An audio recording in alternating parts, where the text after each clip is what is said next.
他的要求非常具体，非常过分，非常荒唐。宋阳的戏必须占全剧的4/5，并且这一条得写到合同里去。他下午过来谈。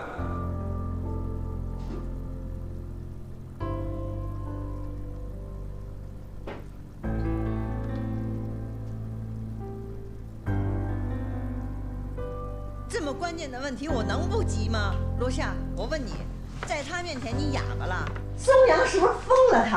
啊，还4/5，这是写剧本啊，还是切蛋糕啊？他以为他有几个小粉丝嗷嗷一叫，他就了不起了？碰巧出了点名，他就能指点江山了？4/5，他怎么不说他演独角戏呀？这是舞台，没人给他配音、抠话什么的，哪个演员不得真的自己来呀？他以为他是谁呀？真胆儿大，就想挑大梁了。我告诉你，罗夏，他要是这个戏的男一号，我就不参加。龙套我也不跑，谁愿意让他拿当猴耍就去参加，我肯定不去。我脸皮薄，丢不起这人。哎，行了行了啊，等罗夏呀，下午跟他们谈呢，看情况再说。啊，气死我了！好了，是的，咱说，你呀自己回家弄点吃的啊，我一会儿啊跟罗夏聊聊，他心里也难受啊。他难受吗？我怎么没看出来啊？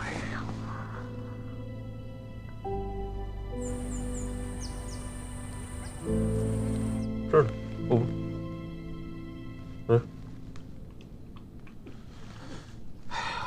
我啊，你说现如今干成一件事儿，怎么这么难呢？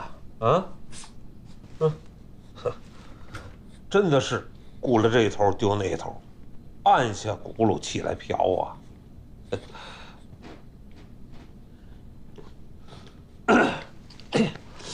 说这事儿让咱老婆给闹的，啊，这是能赖我吗？是我想让宋阳演这男一号吗？大罗，他不是冲你，说这些孩子呀，也真是不知道天高地厚，也不愿讲义。要是我也生气。行了，布布，不生气了啊？行，我现在哪顾得上生他的气啊？还，全团200来口子人都指着这个戏呢。说说吧，你这事儿你怎么看？你怎么想啊？从我的角度，团长和导演的角度，就算是男二改男一，这男二的戏占了8场，但只要戏好，什么2、3、4、5、6、7、8号的，那都比烂戏里的1号强。斯坦尼不是说过吗？没有小角色，只有小演员，对不对？哎，你就说你30岁以后，您上过一个1号以下的角色吗？是不是？但是，不证明您不能演，是吧？不是不能演。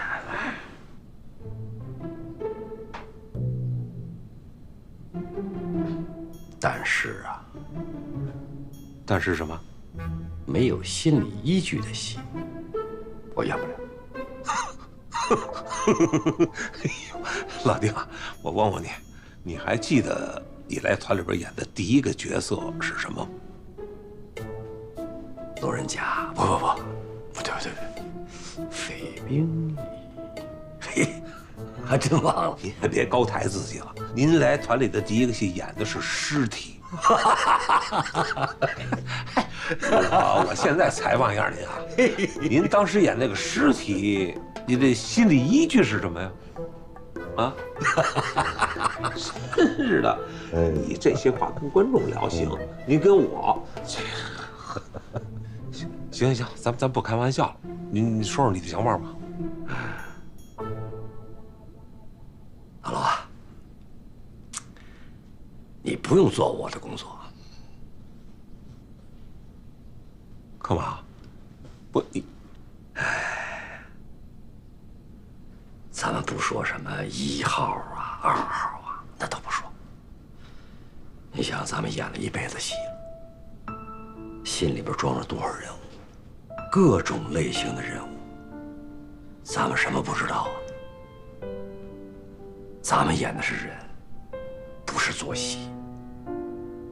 你说咱们两个这么些年的朋友，邻居住着，你了解我最在乎的是什么？我知道，是戏，是剧本。哎，你对这个戏倾注了多少？你有多少期盼？这个我都知道啊。可是我没想到，到头来最能理解我的人是你。行了，咱俩不说这个。谢谢，谢谢干妈。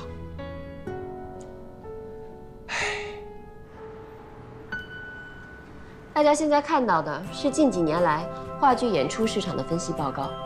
近几年来，话剧演出市场逐渐回暖，更趋理性，涌入了一批新业态。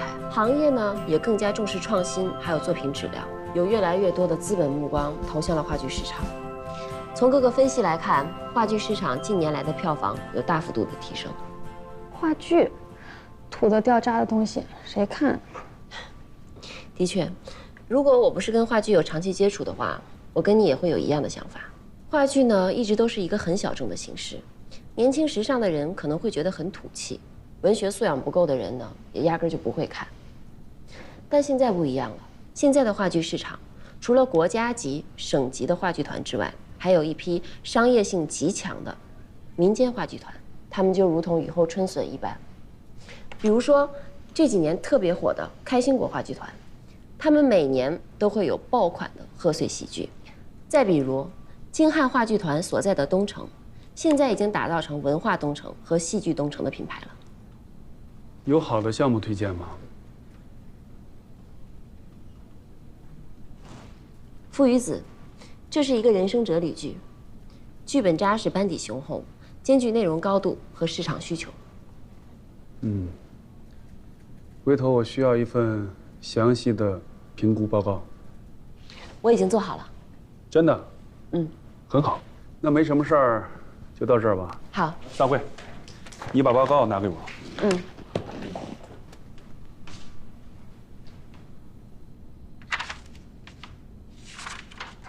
嚯，看来你准备得很充分呐。是的，不打无准备之仗。我听说你父母都是从事演艺工作的，从小就受熏陶，你的眼光肯定没问题。你怎么知道？你入职的时候资料都写着呢，我有印象。这个剧本的编剧，就是我跟我父亲。嚯，公私兼顾啊！如果我说是，你会怎么想？我会认为你很坦诚。咱们公司最注重的是剧本的质量，除了评估报告，剧本我会亲自看。谢谢。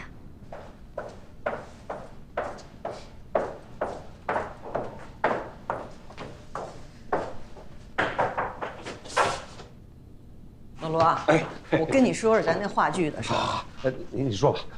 松阳演男一号不行。我给你介绍一下啊，你先听我说，这父与子啊，是关于人类思考的一个哲理剧，尤其还是中老年的思考。松阳演男一，那咱这剧本就都得改。虽然我没写过剧本，但是我看得多。男二改男一，那基本上属于重新写。要是松阳演，那就得照着青春偶像去写。那可是把咱这戏所有的利益和人物关系就全都给变了。要我说，改标题叫子与父，内容不变，这样呢，他出去宣传的时候，他也能是男一号。这既不影响戏，还不影响票房，怎么样？咱们改天再聊这个啊。我还是先给你介绍一下。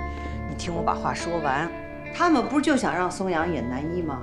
那是票房保证肯定是没问题，但问题是让他演男一，这戏可就损失了。就算是让编剧重新改剧本，那出现奇迹，那剧本改得特好，那他能演得好吗？松阳你还不了解吗？他那首先台词他就不过关，一说话嘴里跟含个枣核似的，呜噜呜噜呜噜，永远说不清楚。影视剧可以，人给他配音，可是舞台剧可能吗？江爷，我理解你的心情，你是为了丁可芒好。哎，这事儿我还真不是为可芒，我是为咱们团啊。我和丁老师就沟通过了。我也跟他沟通过了。他怎么跟你说的？他怎么跟你说的？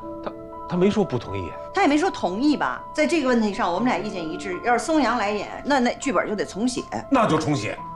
不是，江爷，现在全团都箭在弦上了，各个部门都在根据松阳的时间来做工作部署。市场调研反馈回来也是极其的热烈。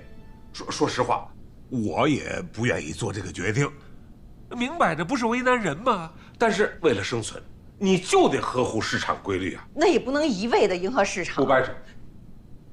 就把名字改成子与父，又不影响他来演，又不影响戏，那怎么就不行啊？挂羊头卖狗肉，这不太行吧？啊，这位是松阳的经纪人邝南山女士。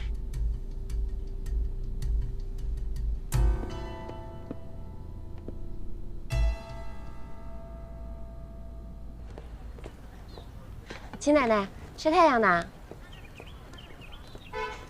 哟，睡了。刚才我们还聊天呢。秦老师，要不您回家睡去，小心别着凉了。秦奶奶，我扶您回家吧。秦老师，来，哎，您慢着点儿，哎，小心啊！哎，秦老师，秦老师，您先把我扶一下，我打120去。好。秦奶奶，秦奶奶，秦奶奶，秦奶奶这怎么了？她好像晕倒了。刚刚吗？我也不清楚。小丽，把毯子拿过来，然后直接把车掉头。您听到我说话吗？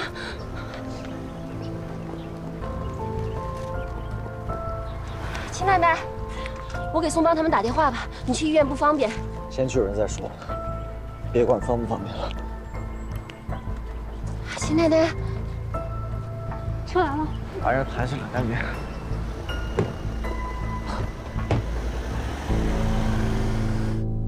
孙杨刚开始提出演这个话剧呢，我们公司是绝对反对的。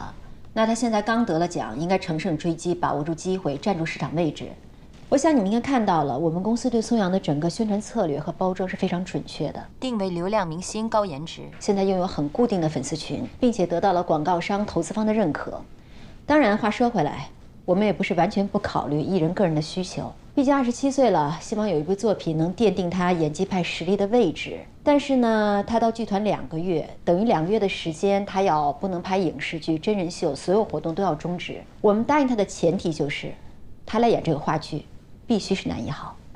这扯得太远了吧？那我刚才的那个方案怎么就不行啊？我已经说过了，挂羊头卖狗肉，就挂羊头卖狗肉了，又怎么了？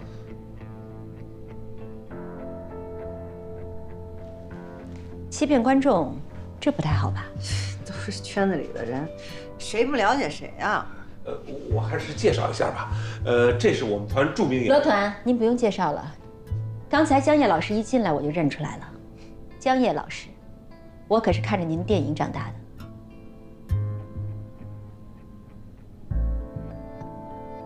哈哈，看着我电影长大的，请问您贵庚？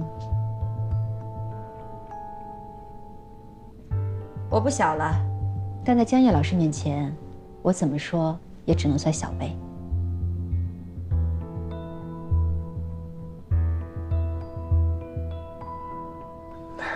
哎，对不起，我接个电话。喂，啊，宋，你说。啊？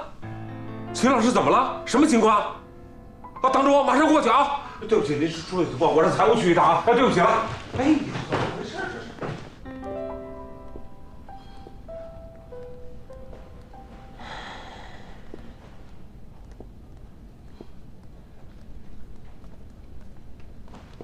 是？医生，秦丽贤怎么样？啊，抢救过来了。要是再晚一点，还真就不好说了。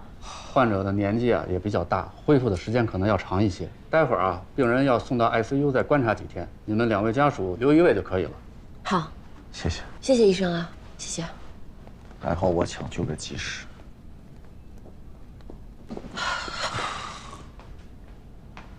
哎，你今天去剧团干嘛？我找丁老师啊。你找我爸干嘛？你别气他了，行吗？投资的事儿我已经跟另外一家公司提了，如果他们同意的话，就不劳你费心了。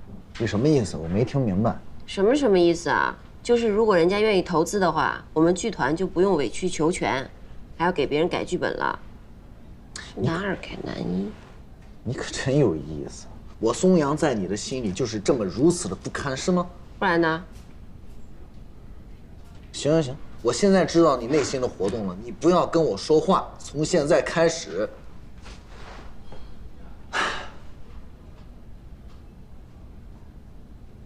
哎，你怎么会心肺复苏的呀？刚刚医生说了，幸亏抢救的及时，要不及时的话，你以为我电视剧白拍的吗？啊，我拍了那么多的戏，学个心肺复苏，我再学不会。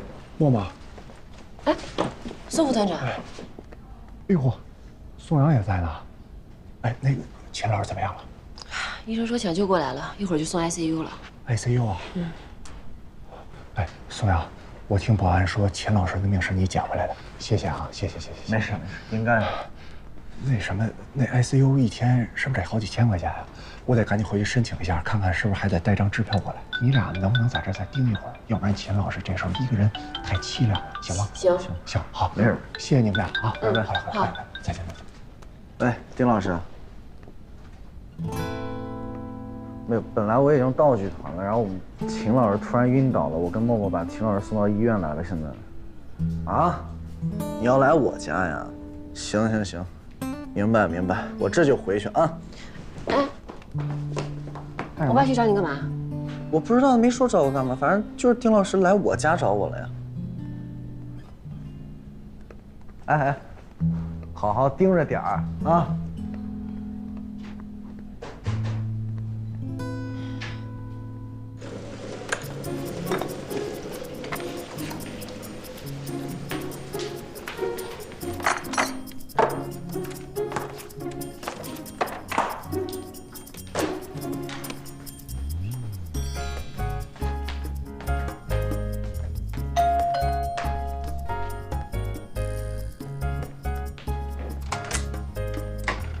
丁老师，你来了，快进来了。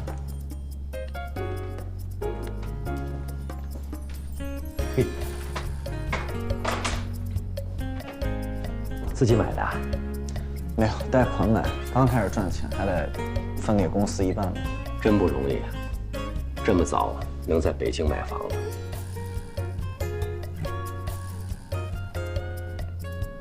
能进去看看吗？我带你去。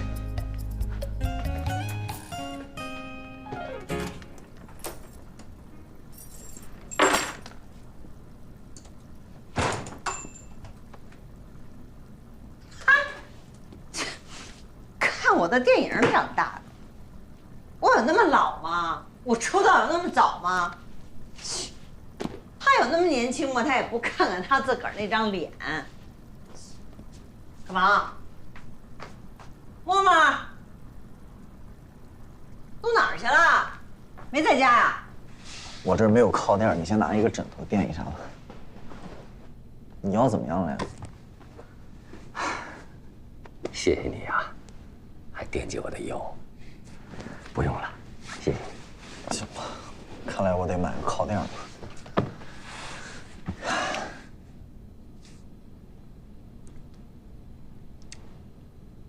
你的经纪人通知罗团长，可以给团里边2个月的时间，但是前提是你演男1号。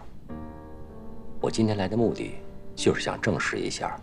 是公司的主意还是你自己的主意？公司的主意。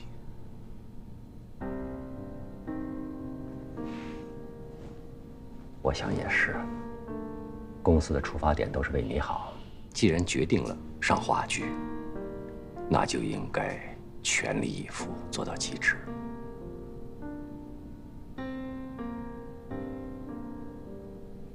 我想听听你的意思。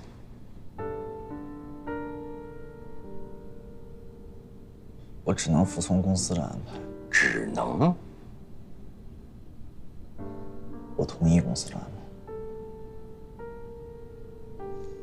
是不是正合你意呀？是。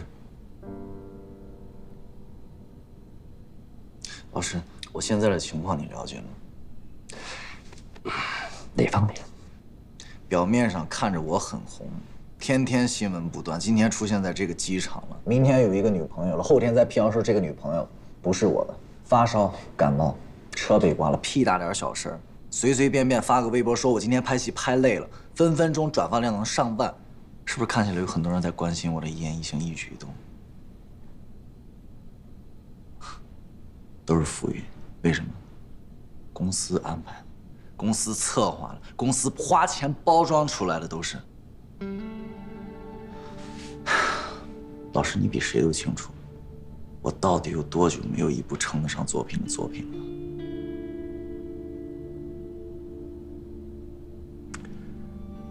其实没你说的那么夸张。那天你获奖的时候，罗团长他们都看直播了，上千人的场子，座无虚席啊。那就是公司的运营。我以前一点都不相信炒作的力量能有多大，现在我信了。炒作就是一种学问，特别是现在这个互联网的时代，它能把一个人、一件事情炒成一个热点、时尚，还有一种现象，谁不喜欢，谁不知道，那就 out。但是谁也不想 out， 于是就，哎，你知道吗，老师？我现在就感觉啊，我拥有的这一切就是浮云。我去年拍了个电影，我就发一个在剧组的花絮，分分钟上热搜头条，一大堆人来关注讨论。现在呢，今年拍了个电影，一点动静都没有，啥也不是。你能这样面对自己，很好，但是其实没你说的那么糟，就是这么糟。我现在的曝光度、关注度、所谓的流量热度，都是公司在给我运营。当哪一天他们发现我的收益跟他们给我付出的完全不成正比的时候，那我在他们的眼里就一文不值，没有任何的价值。我去一个商演只能糊弄给外行看。你知道知乎上怎么说我的吗？说我没有乐感，没有节奏，不会唱歌。那我用他们说吗？我自己比谁都清楚，我不会。那我又能怎么样呢？我不还是得听主办方公司的，由不得我想唱还是不想唱。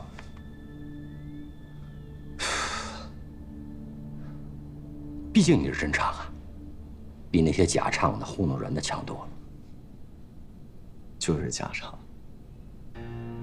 去录音棚录一个现场版的，上了舞台对个口型，你只要不失误，看起来就跟真的一模一样。但你只要失误了，后果不堪设想。所以老师，我现在就是有一个想法，我要么就算了，能混到什么时候就混到什么时候。趁我现在还能捞一笔钱，我还有热度，我还能消耗粉丝，我就赶紧使劲把钱给赚了，我就不干了。我估计公司现在跟我想的也差不多。还好我现在是个头牌，等到我年纪大点儿，还没有核心能力的时候，他们就会把我一脚给踹开，然后呢，他们再继续培养下一波头牌。什么头牌的，说的跟脑戏班子似的。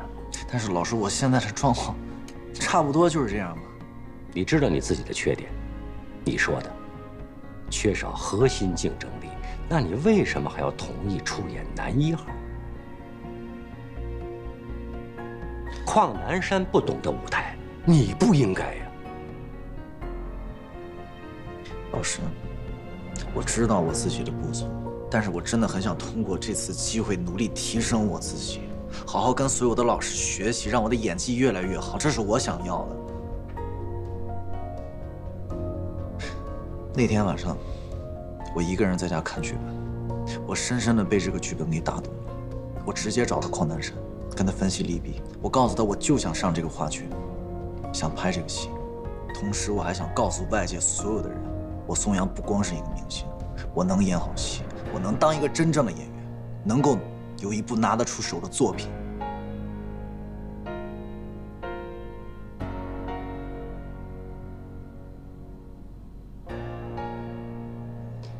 你觉得演2号戏份不足，缺少说服力，对吗？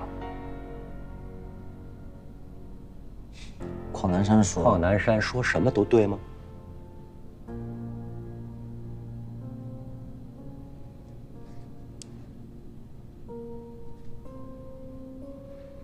你说你把台词都背下来了，我背给你听。这样，最后一场，监狱那场戏，咱们在这儿走一下。现在，把窗帘打开。开窗帘。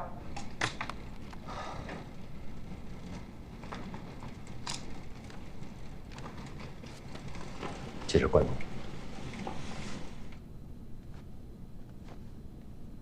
来，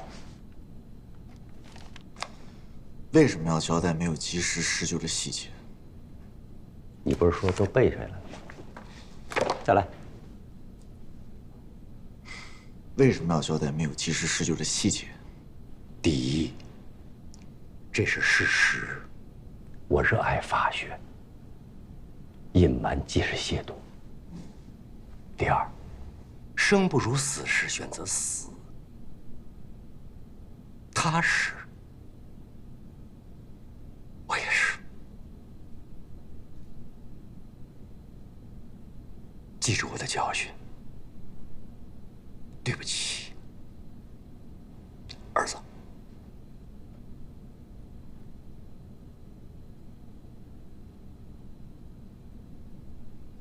继续。完了没有？继续。完了，我背那剧本，你看后面就是切光了，你看切光的依据是什么？啊！你的反应。规定情形是，绝望的母亲当着父亲面自杀，父亲看着母亲自杀死亡，无助。你什么反应？没反应啊，根本没有。你说的第一句台词就不对，你的那种怨恨、无助、不解都没有啊。是剧本都背熟了。还有，我说那句台词的时候，我说。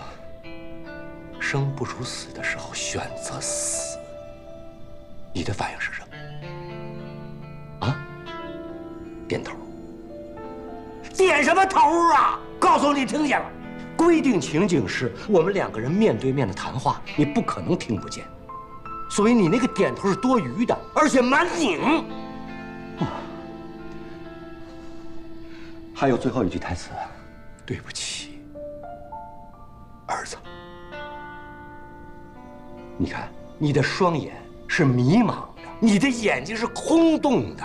是这么大舞台，实拍以后什么也看不见，但是他能感受到你内心有没有。如果有，眼睛是会反映出来的。对不起，老师，不是，主要是你太突然了，我没准备好，你说演就演，这都是最基本、最基本的。当你头一天拿到剧本的时候。感觉就应该有。人物2度创作，凭借的就是演员自身的表演能力。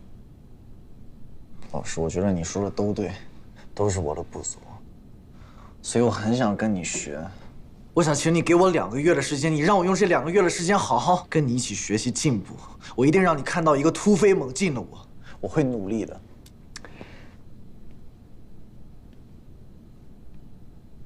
跟你说句实话吧，你演男2号，我都觉得你拿不下来。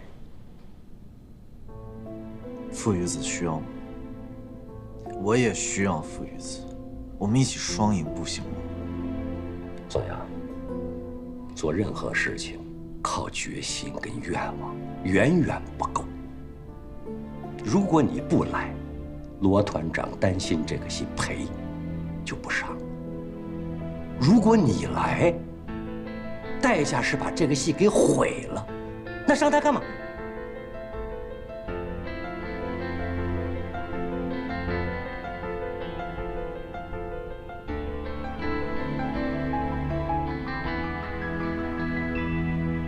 我以为你如果不是特别在意这部戏的话，就不会同意让我来。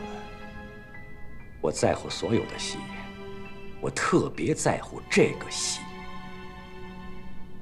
如果这个戏不是这个戏了，那对于我来说，还有什么意义？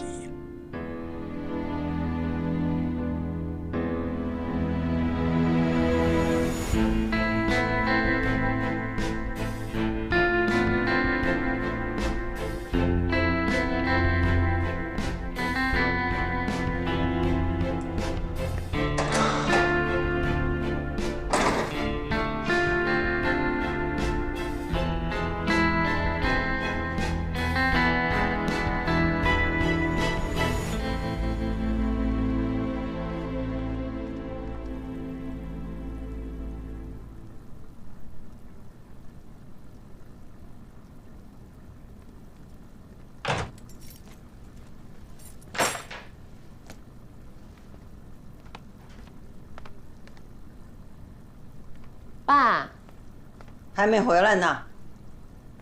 妈，你在家呀？怎么了？生气。跟我爸？秦老师怎么样了？哦，医院说脱离危险了，但要留院继续观察。你说秦老师多可惜呀，年轻时候可漂亮了。不仅是漂亮，戏还好。他们那个年代啊，光漂亮可不行，必须得会演戏，哪像现在呀，一脸遮百丑。切，哎，我就不明白了。你说你经纪人不懂话剧，你自己呢，好歹在京汉话剧团的话剧舞台上演过龙套的，你也不知道话剧吗？他要演男一号，男一号是什么？2个小时的戏，他得演90分钟。就他以为他是谁呀？9分钟他都够呛，跑个龙套他都能给不省心。妈，你还没吃饭呢吧？我去做饭去吧。你让我把话说完。松阳最后一个话剧是跟我一块演的，我是最了解他了。那年正好我有时间，剧团就让我串一个女总裁。那女总裁，我说那就旁边得有个跟班的吧，啊，我就推荐了松阳，因为他个子高，条件又好，笔管调直的，有这么一个跟班，跟着女总裁，起码也能衬托出一点女总裁的霸道劲儿和这个不怒自威吧。那戏里边呢，演我这个女总裁呢，演亲民的戏，请他们吃饭，然后我就夹了一个虾夹到他盘子里头。原本是他拿起这虾一吃，台词说，真好吃。结果呢，他可能是太紧张了，一紧张呢，他就把这虾啪就掉地上了。这虾掉地上，咚一声，因为那虾是木头，底下那观众就有接下茬的，嘿，那虾是木头的，这就大家伙就都乐了。按理说话剧舞台是可以有假定性的，这都可以理解。这松阳可就让人不理解了，他就弯下腰去拿筷子，就把这虾给夹起来了，原封不动的就往嘴里吃。吃一口还说那台词儿，真好吃。你说生活当中能这样吗？你可以换一只吃啊，讲不讲卫生啊？就算是说你不嫌脏，你舍不得那只虾，你怕浪费，那您从地上夹起来，您也得假装的吹2下，或者擦擦，你再吃，再说那台词儿也行。你就说他得有多笨，这台上一点应变的能力都没有。结果人观众就笑啊，就把台上演员的心就给笑毛了，整个那一场戏就全都演砸了，把我切爷的眼泪都出来了。哼，又回忆往事呢。哎，凡是能回忆起来的都是精彩的。你还记得这事儿吗？啊，爸，你那边怎么样了？哎呀，我跟他说了，男一号他不行。原话。痛快，早就应该有人跟他们说不了。他怎么说？我看这孩子心里有点没数。都30几了，你还叫他孩子？那后来你们怎么决定的？我跟他说了，他没说话。尽在不言中。回来路上我也想了，剧本不改，他要不上，孔亮上。哎，你别说，孔亮戏上肯定还真没得说。罗叔叔知道吗？他怎么说？这么晚了，他心脏不好，血压又高，明儿再说。这事儿先别跟罗夏说呢，等我把那个投资找来以后再说。对啊，这个戏投资我来去找去，万一找不来，我自己掏钱也得把这戏排了。剧本一剧之本，这么好的剧本上不了，那真的就看脸撒狗血，那咱们的艺术和文化可就没希望了。还是那个，就把我写死那戏。戏里边呢，是我演一寡妇，撑不住了，非得勾引自己的小叔子。我不是不可以勾引，生活当中这种事儿也有。问题是勾引你得给我一个过程吧，有个怦然心动，有个眉来眼去的也行吧。不，直扑就让我直扑。那场戏演的我呀，憋屈的呀，那个恶心，我就感觉我被扑了似的，就那个屈辱劲儿就别说了。你说这罗夏也是中戏毕业，受过专门训练的，这么好的剧本他都不敢上，他也就带团长带3年了，扶不了正了。如果您能定下呢，我们就走合同。您那边呢要尽快通知编剧要改剧本。自合同签订之日起，咱们算时间2个月。改剧本时间在内啊。好的，高老师，放心，您早点休息。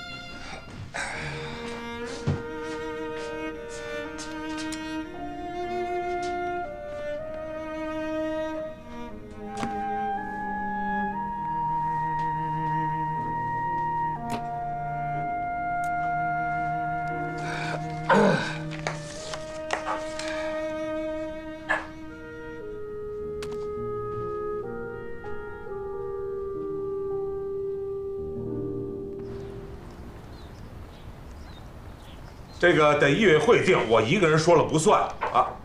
哎，请进。哎，我这来人了，先挂了啊。哎呦，老丁，一招啊！哎呦，你说说，这我这人弄得焦头烂额呀！你说没戏上焦头烂额，有戏上更是焦头烂额。哎，说正事儿。哎，学员班等着我上课。哦，好好好。哎呀，咱们这个父与子还只是要上的时候，这团里就已经开了锅了。现在定了要上了，又是松阳上，好家伙，那就炸了窝了，好多人都想上呢。我现在呀，晚上我都睡不好觉啊，手机24小时开机，万一团里有事找不着我，那是要问责的。啊，哎，时间差不多了，好，赶快说正事。好，长话短说，如果松阳演男一的话，你知道随之而来的问题是什么吗？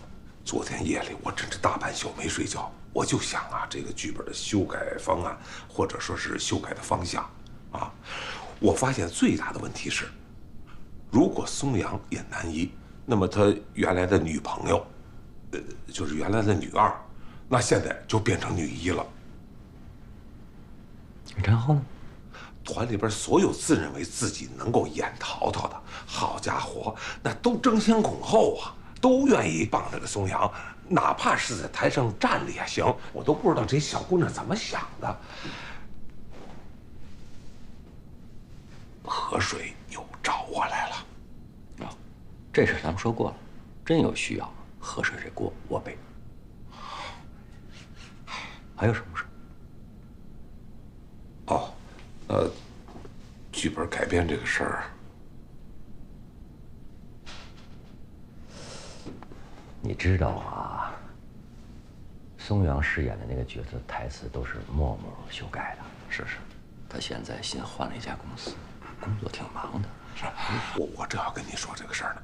本来我是要找他的，可是不敢呐。万一我们俩呛呛起来谈崩了，我一点退路都没有了。我说，你是不是能做他这个工作？你女儿是你的骄傲啊，是吧？又懂艺术，又懂金融，人还是冲着你才参加的这个《父与子》这个剧本的创作和改编。你说话他听，只有你表示了说你不在乎这个，他才能动起来。你说呢？反正默默也是你看着长大的，我觉得还是你亲自找他吧。不是，可妈，我知道你心里不好受，非常不好受。路遥知马力，日久见人心。你在这么关键的时候，给了我这么巨大的支持，我都记在心里了，真的。对了，有个事儿啊，正想跟你说呢。啊，罗团。哟，丁老师也在呢。那正好，丁老师您呢是艺委会的主任，这演员用谁不用谁，您有很重要的一票。我呢性格直，说话也不会拐弯抹角的，我就直说了。还是那句话，我要演淘淘。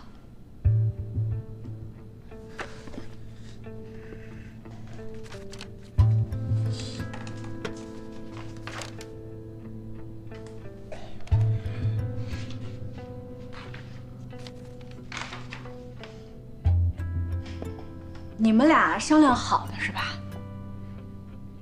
你的主意是吧？想到哪儿去了？这事还没到那一步呢。前天上午你们就开会准备要研究演员名单，只不过会没开成，事儿还没到那步，你蒙谁呢？不，这个我先去给学员班上课去了。对，好嘞，那你先去啊，干嘛？好。罗团，我跟你说啊，这次这淘淘我演定了，轮也该轮到我了。小点声好不好？他不是我一个人能说了定下来的，艺委会得开会呀。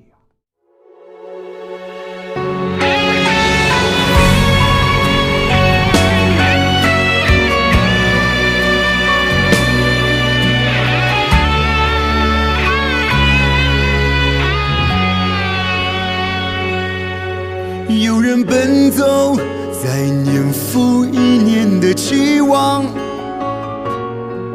有人掩饰着转瞬即逝的回望，有人跃跃欲试，却遇到猝不及防。几番风雨，几番风雨，又再重逢了阳光。有人笃定这孤芳自赏的模样，有人踉跄着海市蜃楼里登场，有人笑说无妨，赢几场翻身的仗，也在漫长，也在漫长追寻清明的星光。胜负之间总有希望涌现，不过就是一边感悟一边体验。人生啊，纸上得来终觉得浅，没有经历苦辣酸甜，何来一步登天？胜负之间总有希望涌现，终究是那一边闯荡一边修炼。光环啊，无非年华磨成了茧，巨浪淘沙带着初心